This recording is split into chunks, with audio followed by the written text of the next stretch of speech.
Well, Peter, you might want everyone to leave here thinking help, but actually I really want you to leave here thinking I can do something. There is something that I can do that will make a difference to all of this catastrophe that is coming our way if we just sit and wait for our government. They're not coming. And I'm going to talk about the real urgency being fossil fuels. We can do a lot to reduce the amount of burning of fossil fuels. So I guess to start with, why is it that the government is so stupid about all this stuff?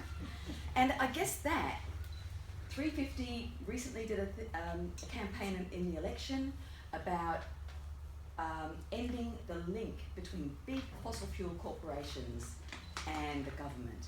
And that's basically, there's a lot of fossil fuel industries out there putting money into donating to the government, you know, and in return the government gives them subsidies and tax breaks and, you know, does them favours. And, you know, so basically there's a really close nexus between both big political parties, Liberals and Labor, and the fossil fuel industry. So we just cannot wait for them to come on board because it's going to be a long time waiting. So all fossil fuels are a problem. Gas and oil are a really big problem.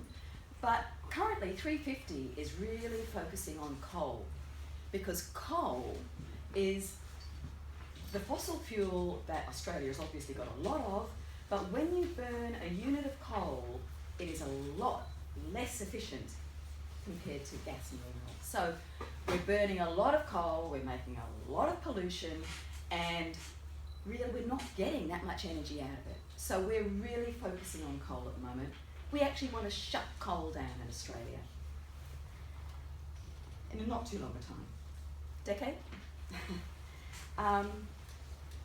But, you know, the government is continuing, whether it's the federal government, the New South Wales government, any government, to look at not only extending the life of existing coal mines, but it's looking at big new ones.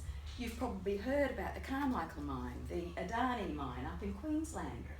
Now, if that mine goes ahead, it will burn in a year more than, I think it was Sweden, Denmark and Norway combined burnt in 2009. It's huge amounts that we're looking at, and we just can't sit still and let this happen.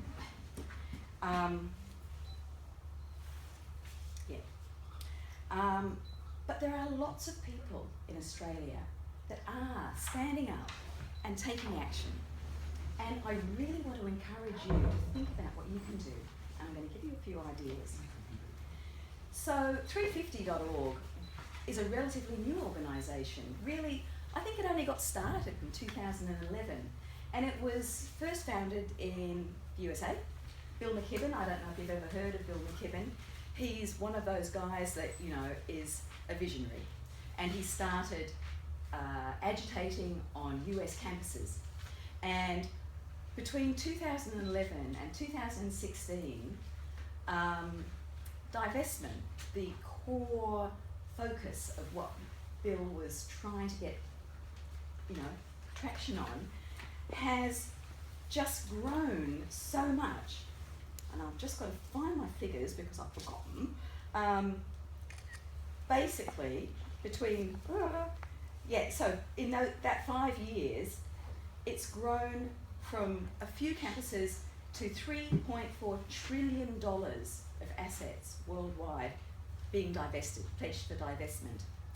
And I guess I should just mention quickly now, because I've got a way of order, but when we're talking about divestment, it is people, organisations, taking the decision wherever they have any responsibility for decision making about money to move it from being invested in places that actually invest in fossil fuel growth to places that don't.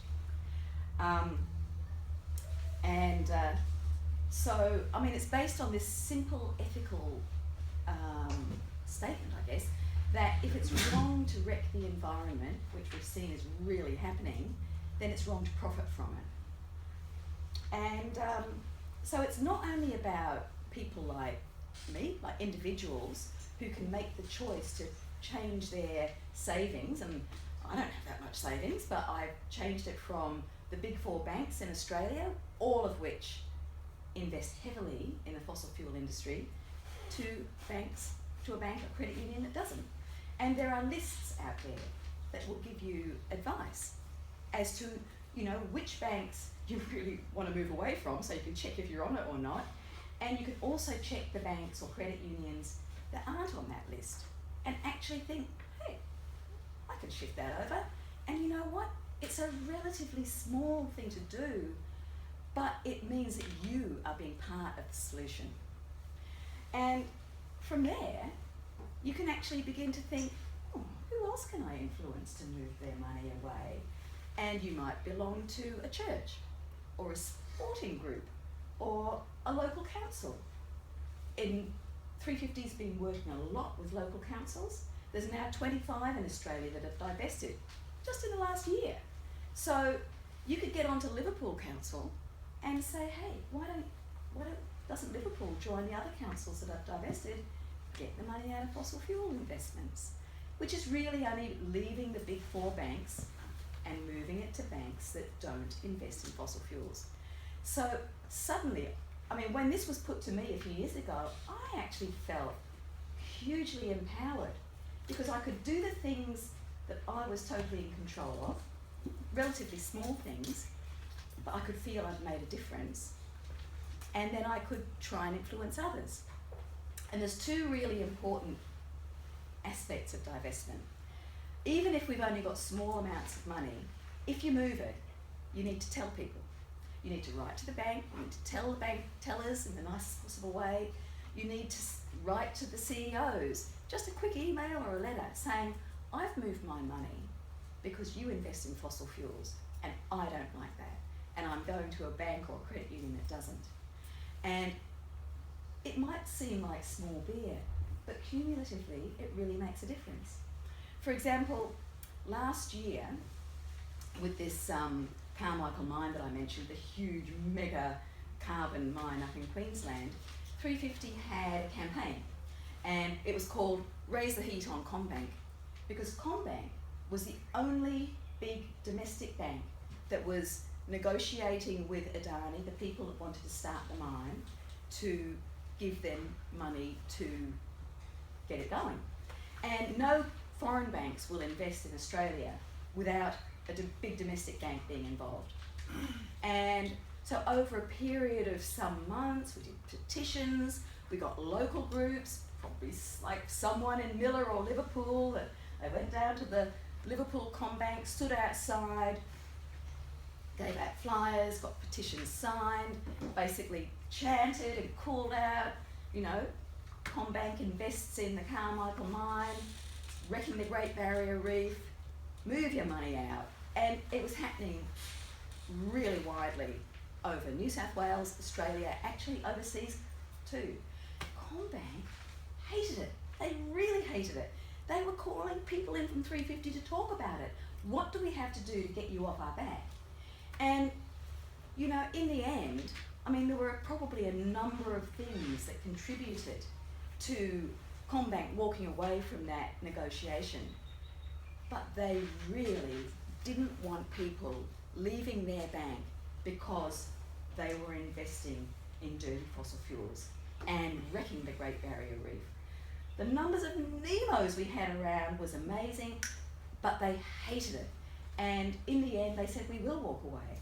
They didn't actually, you know, they said, oh, you know, it's not such a good investment in coal at the moment, and that's true, but they have not gone back.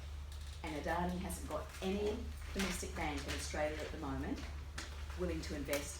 It's not going to happen while that's the case.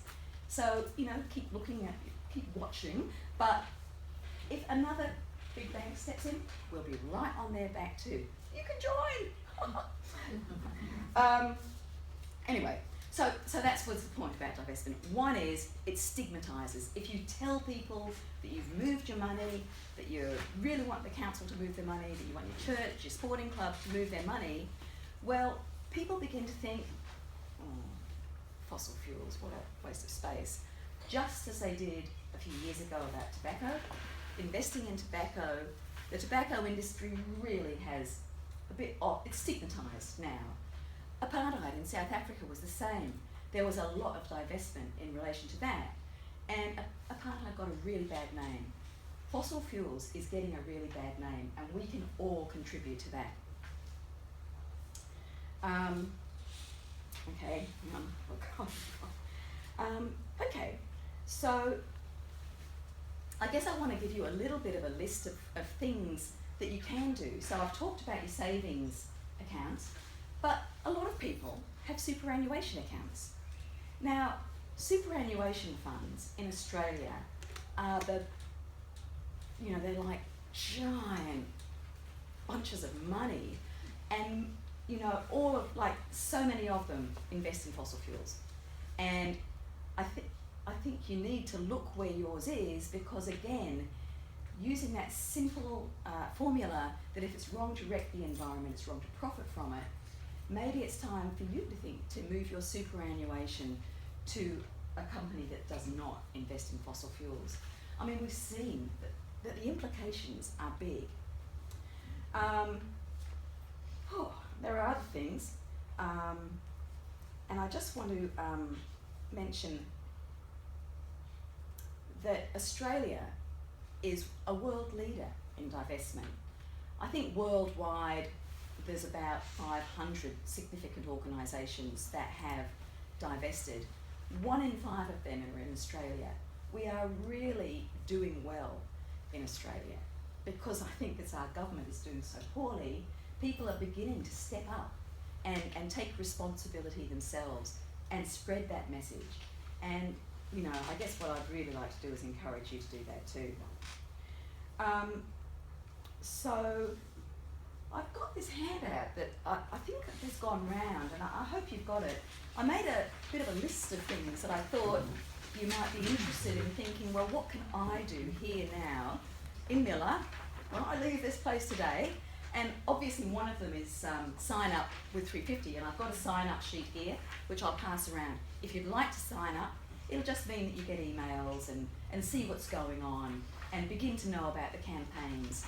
It's not far to Sydney, or you can start your own group in Liverpool, in Miller, and be part of this wave. I understand there's quite a few school people here today. Is that true? Anyway, if there's anyone from schools, AYCC is the Australian Youth Climate Coalition. That is, I am a member of AYCC, but it's as bloody good as 350. They are so active, they are so imaginative, they are so supportive. You could start your own group in a school, and they will be really available to help. And I would really encourage you to have a look at AYCC. I'll put the website on that piece of paper that's gone round. Yeah, they're fantastic. Equally, there's a few things going on locally in southwest Sydney that if you're interested in standing up against fossil fuels, you can. The coal seam gas mining over at Camden, not that far away. AGL is currently continuing to operate its coal seam gas extraction out there. It is not only a significant contributor to climate change, because coal seam gas is a multiple of, the carbon intensity of coal seam gas is quite significant. So really, we need to trump it on straight away. But it's also a huge health implication for people living so close to here, families that had no choice about coal seam gas wells being put down, only hundreds of metres from their house, and their children and their, all of their family got projectile nosebleeds, and it's a really big personal health impact. Write to AGL, tell them to pull out. You won't be alone, there's thousands of people doing that. There's also a coal mine that's just out here under the Cataract Dam that the government has had it on the back burner for ages. It's been recommended against, but they will not actually reject it. It's still possible that that coal mine will go ahead. And that would be a disaster. Well, because it's under the Cataract Dam, it has implications for the quality of our water, as well as the safety of the dam wall. Why would anyone approve that? But it's there waiting to be approved. And as a local, you could write to your MP and just tell them, hey, reject that mine now, get out of fossil fuels, protect the water catchment. You know, just things that are relatively simple to do. It's only a matter of energy. And I would encourage you to consider getting onto Liverpool Council and telling them to divest. There's quite a likelihood that they will. 25 have already. And if you wanted to do that, on the 350 website, you'll see there's a whole lot of information and support there as to how to do that. And it's such a great feeling, I'll tell you, when the council makes that decision to divest. It's a significant amount of money, it's in the media, you can feel that you're doing something, and it's cumulatively really significant. I think that the last thing to say is I really encourage you to not only think about your own money, but to have a look at that handout and think about, with whatever energy you've got, what is in your power to do and make a difference, because you can. And there's lots of people, whether it's in 350, AYCC or any other environmental group that you might be involved with, that will help you.